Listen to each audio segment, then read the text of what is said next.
सिद्धार्थनगर में दीपावली से पहले अवैध पटाखा भंडारण का मामला सामने आया। बांसवाड़ा नगर पालिका दफ्तर के पास राप्ती नदी के तट पर एक व्यापारी ने जल क्षेत्र में अवैध निर्माण कर मानक क्षमता से अधिक मात्रा में पटाखों का भंडारण किया था। शिकायत मिलने पर तहसील प्रशासन मौके पर पहुंचा, लेकिन कार्यवाही के बजाय नरम रुख अपनाया गया। प्रशासन ने जल क्षेत्र में निर्माण को तो अवैध घोषित कर दिया, लेकिन क्षमता से अधिक पटाखों के भंडारण पर कोई ठोस कदम नहीं उठाया। इस बीच पटाखा व्यापारी ने अपना सामान नदी तट से हटाकर आबादी वाले क्षेत्र के और नजदीक पहुंचा दिया है। स्थानीय लोगों ने आशंका जताई है कि इस लापरवाही से कभी भी बड़ी अनहोनी हो सकती है। नगरवासियों ने जिला प्रशासन से सख्त कार्रवाई की मांग की है ताकि दीपावली के दौरान कोई दुर्घटना न घटे।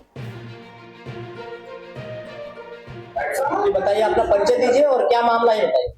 जी, मेरा नाम अंगद वर्मा है। मैं वर्तमान में बजरंग दल का जिला सुरक्षा प्रमुख के दायित्व पर हूँ और मेरा कार्य समाज की सुरक्षा देना और यहाँ नागरिकों को सुरक्षा देना काम है।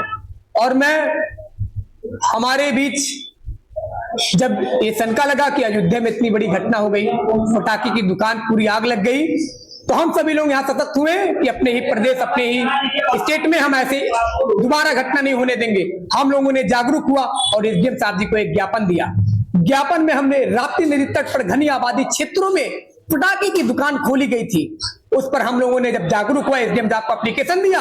एप्लीकेशन देने के बाद वहां दूसरे दिन जांच की टीम पहुंची, नायब तहसीलदार और लेखपाल वहां पर पहुंचे और पूरी जांच लिए। वहां पर मौखिक रूप से जिस दुकान में पटाखे की दुकान थी वो अवैध पाया गया।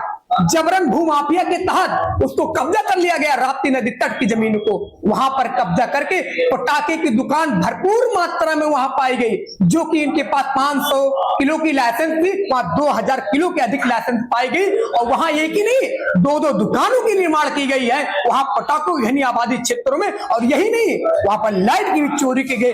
लाइट की चोरी पोलों के माध्यम से जमीन के स्तर घुसते लाइट तार केबल लगा करके एक दुकान, दो दुकान, तीन दुकानों के अंदर ये लाइट के कनेक्शन चला रहे हैं। वहां लाइट की विभाग टीम पहुंची, वहां का जायजा लिया गया और प्रशासन की टीम जब पहुंची तो उस दुकान को बंद कराने का प्रबंध किया गया। दुकान जब बंद हुआ तो प्रशासन की टीम हट जाने के बाद पुनः दुकान उस सामान को निकाल करके घनी आबादी क्षेत्रों में पटाखे ले जाया गया।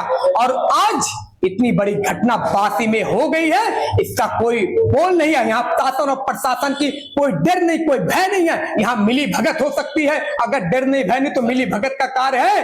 ये शासन और प्रशासन का आंख में धूल झोंकने का काम इन्होंने किया है। अवैध तरीके से निर्माण करके, अवैध तरीके से बम रख के घनी आबादी क्षेत्रों में समाज के लिए एक बहुत बड़ी चेतावनी का संदेश इन्होंने दिया है। इस पर मैं शासन और प्रशासन से आग्रह करना चाहता हूं कि अवैध तरीके से जो मकानें यहां बनी हुई है उसको ध्वस्त किया जाए।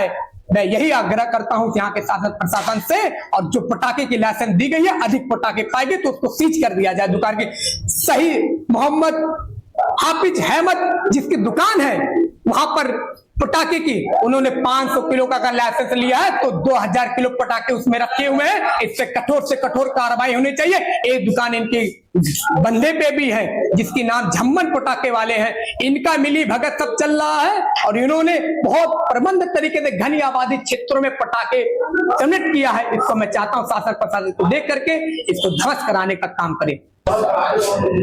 यदि नहीं किया गया इस चीज को तो हम सभी जन आक्रोश करेंगे, सड़क पर उतरेंगे और मुख्यमंत्री तक इस बात को पहुंचाएंगे। हमारी सरकार ने कह दिया सारी चीजों को जांच होनी चाहिए और सभी चीजें निष्करित घने आबादी क्षेत्रों में। अगर शासन प्रशासन सरकार की मंशा पे काम नहीं करेगा तो हम सड़क पे उतरेंगे।